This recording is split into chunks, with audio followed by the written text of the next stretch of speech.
നമസ്കാരം. വിടുവായുത്തരങ്ങളുടെ കൂമ്പാരമാണ് P C George എന്ന കാര്യത്തിൽ ആർക്കും ഒരു സംശയവും ഉണ്ടായില്ല. വായിൽ തോന്നിയത് കോതയ്ക്ക് പാട്ടാണ്. അതാണ് പി സി ജോർജിന്റെ നയം. സന്ദർഭത്തിനനുസരിച്ച് നിറം മാറുന്നതാണ് പി സിയുടെ സ്വഭാവം. പി വി അൻവറും പി സി ജോർജും തള്ളലിന്റെ കാര്യത്തിൽ തോളോട് തോള് നിൽക്കും എന്ന കാര്യത്തിൽ ആർക്കും സംശയമില്ല. ക്രിസ്മസ് ആയിട്ട് പുതിയ തള്ളുമായി എത്തിയിരിക്കുകയാണ് P C George.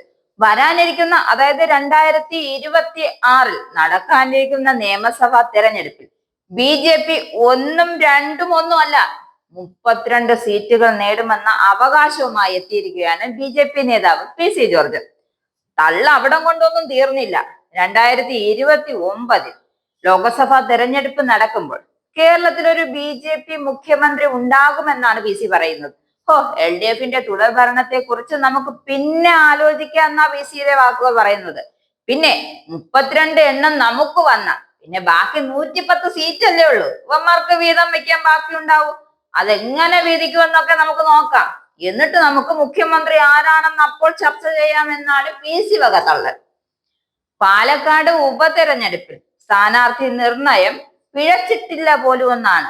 C Krishnakumar അനുയോജ്യനായിരുന്നു. പിന്നെ എന്തേ അവിടെ ജയം വരാഞ്ഞേ?